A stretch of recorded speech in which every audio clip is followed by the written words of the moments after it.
Consider this my first Mary video.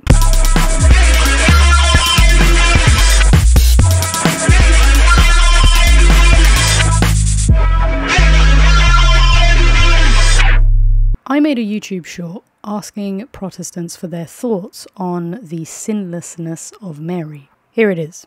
So Protestants seem to have a problem with the idea or acceptance of the sinlessness of Mary, and I think that that's because of the fact that most, if not all, Protestants view salvation as being saved from committed sins. But here's how one theologian explained it.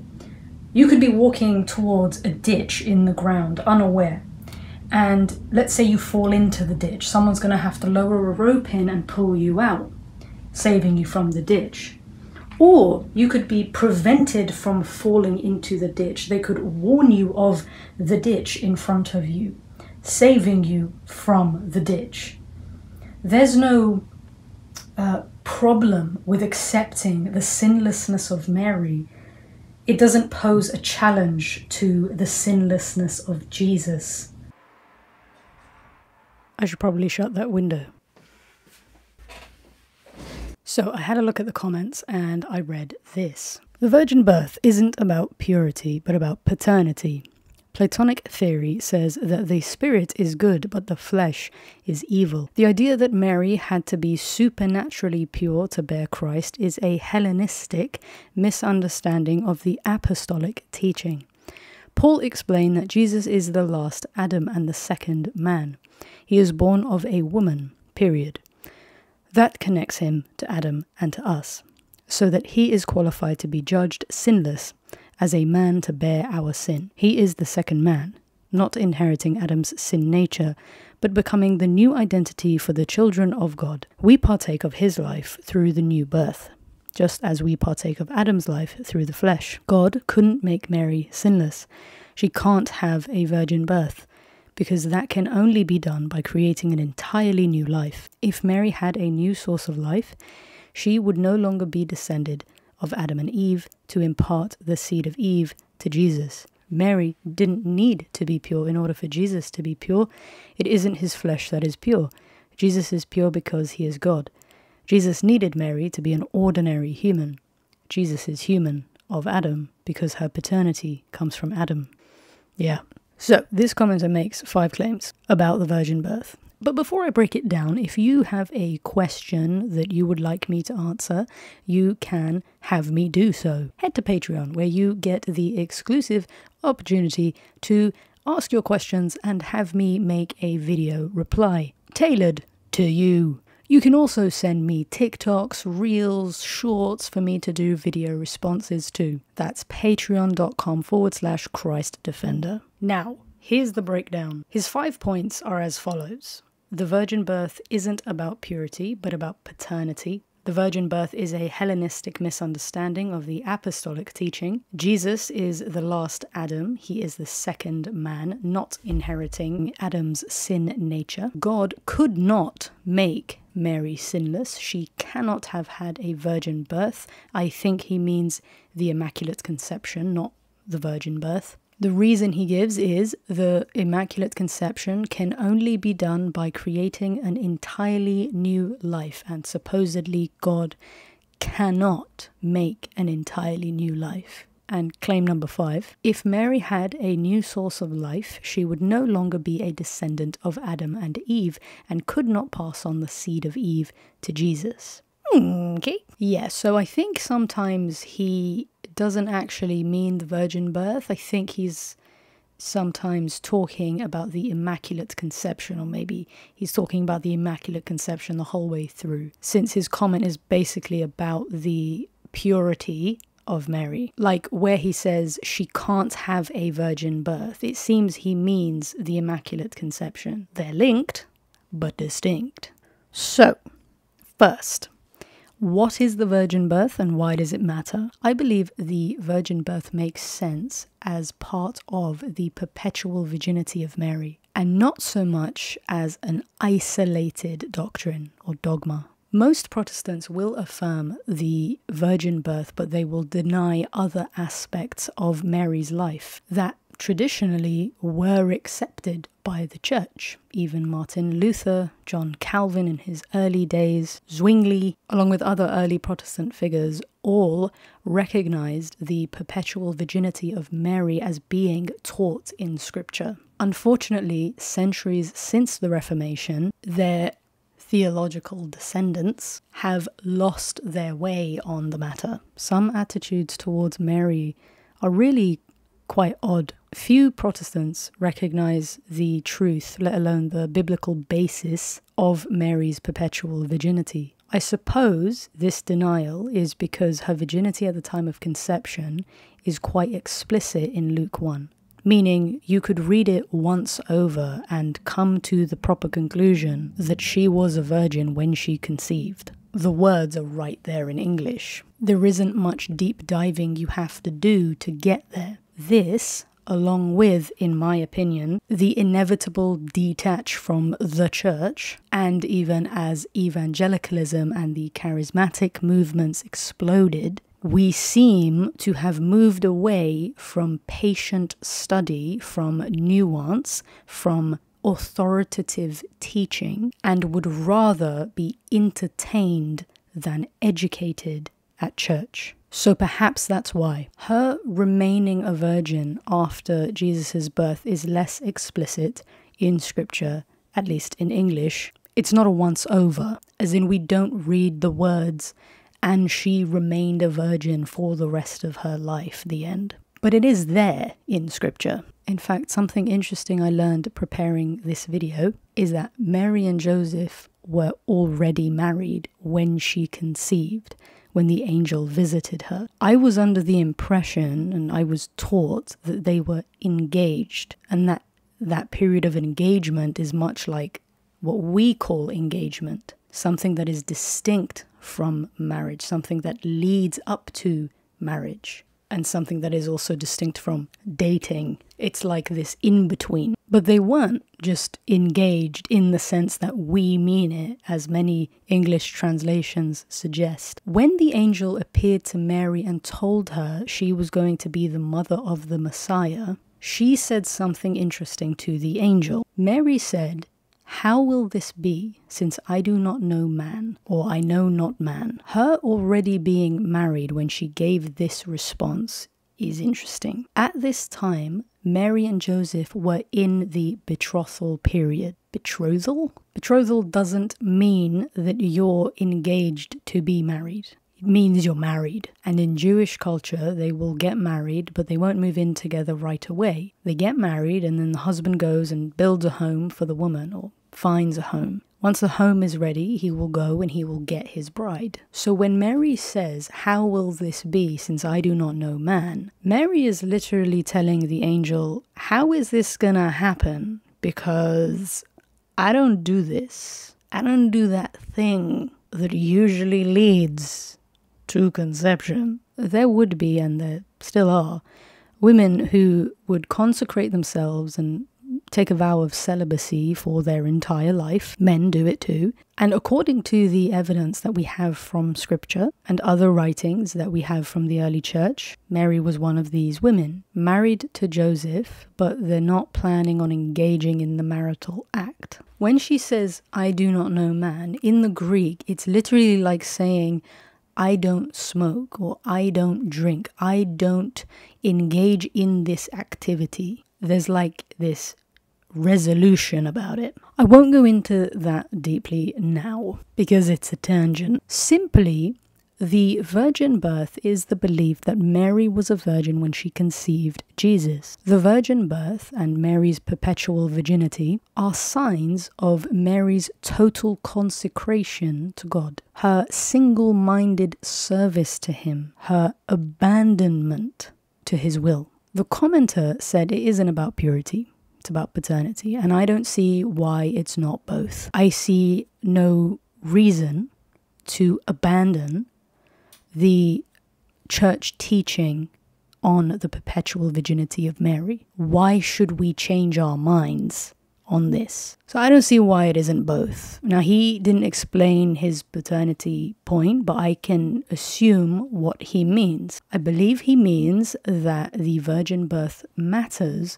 because of the dignity of God the Father, that God the Father does not share this fatherhood with any other, and any Catholic could agree. Yes, the virgin birth properly dignifies God the Father, but is this the only reason the virgin birth matters, and is this all it points to? No.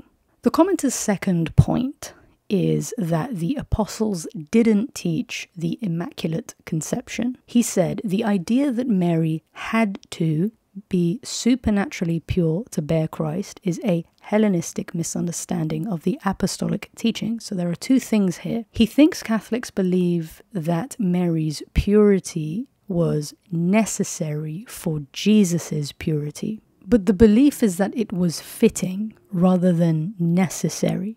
God's omnipotence means he could have become man in any other way. God could have materialized as a fully grown man and appeared out from the wilderness one day. He could have arrived to Mary as a baby, swaddled in clouds and delivered by an angel. Jesus could have been born of a sinner, of a woman stained by original sin, and retained his own purity, his own sinlessness. That really wouldn't have made a whole lot of sense, though. What would have been the point of being born?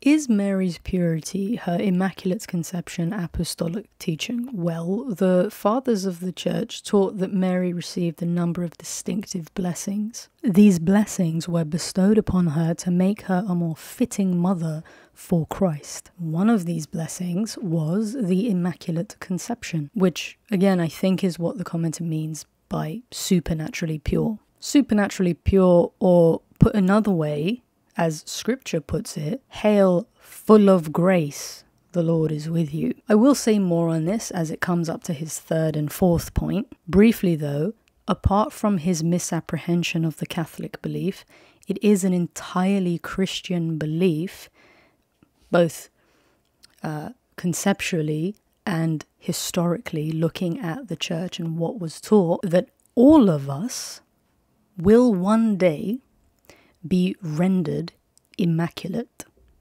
like Mary.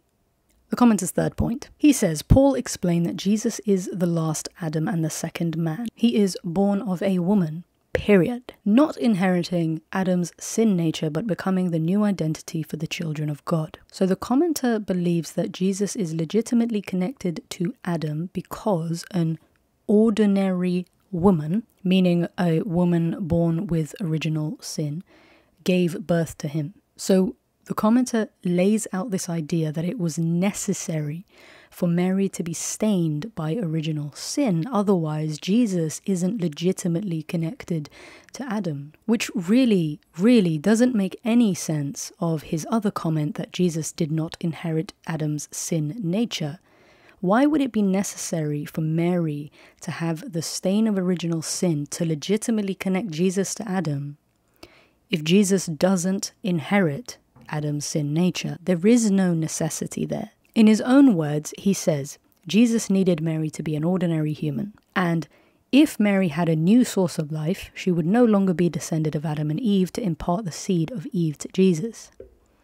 But if the simple fact is that Jesus didn't inherit original sin because he's God, it actually doesn't matter whether or not Mary had original sin according to the commenter, according to his logic. Because Jesus in either scenario wouldn't have inherited original sin because Jesus is God in both scenarios. I think Protestants do agree that Mary was saved, that Mary was a follower of Jesus who did receive the gift of salvation. The disagreement is when she received that grace. In the short, I gave an analogy. It's not my analogy.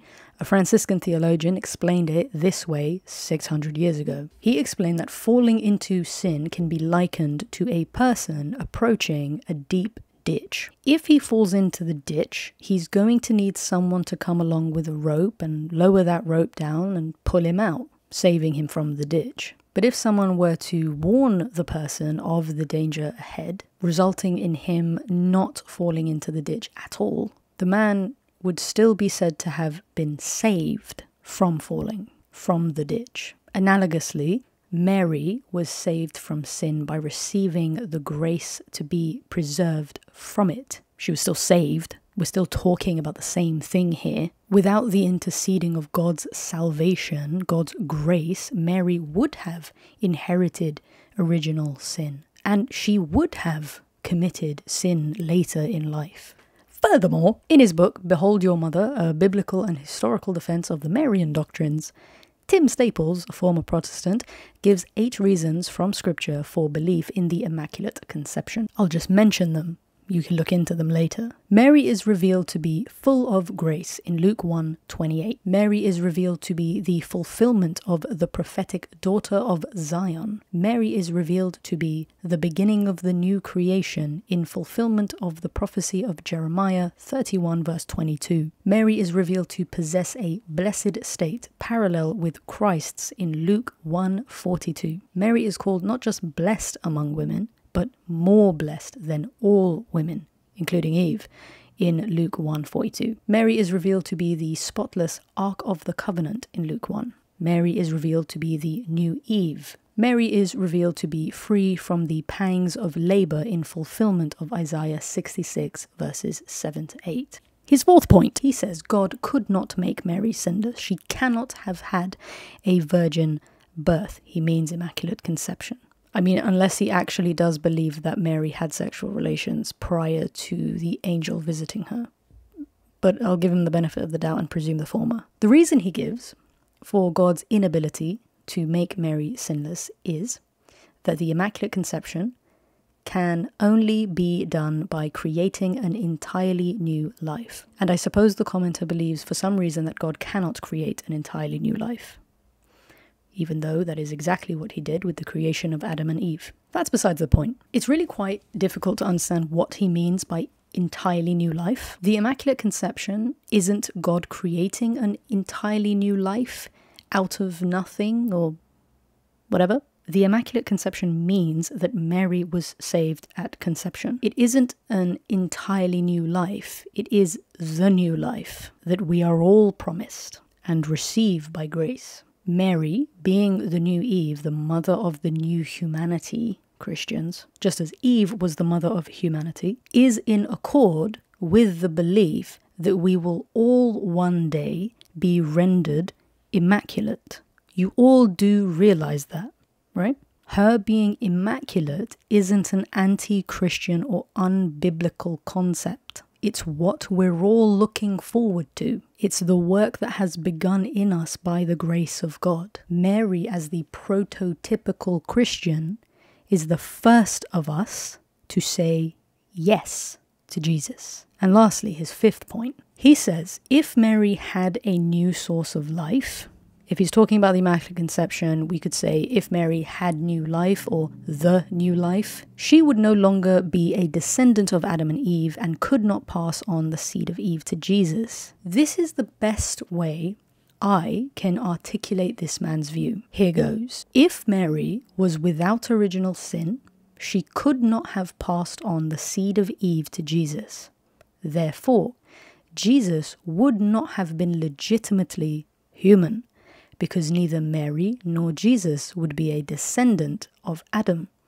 That is to say that original sin makes you human, because original sin connects you to Adam, the first human. The mental gymnastics that I'm having to do to understand what this comment means and how is actually rather fun. It's pretty great, because it's exercising my brain a lot. Here's where I identify the problem, and I've mentioned this before. Mary wasn't given a new source of life that is distinct from the source of life we are given through Christ. Mary was saved before falling into the ditch. Now, what do we conclude? The commenter began with something quite telling, something that will probably put everything we've heard so far into heretical context. Now, I don't know if his mention of this is him asserting it as true, as something he actually believes. Its inclusion otherwise would be pretty weird,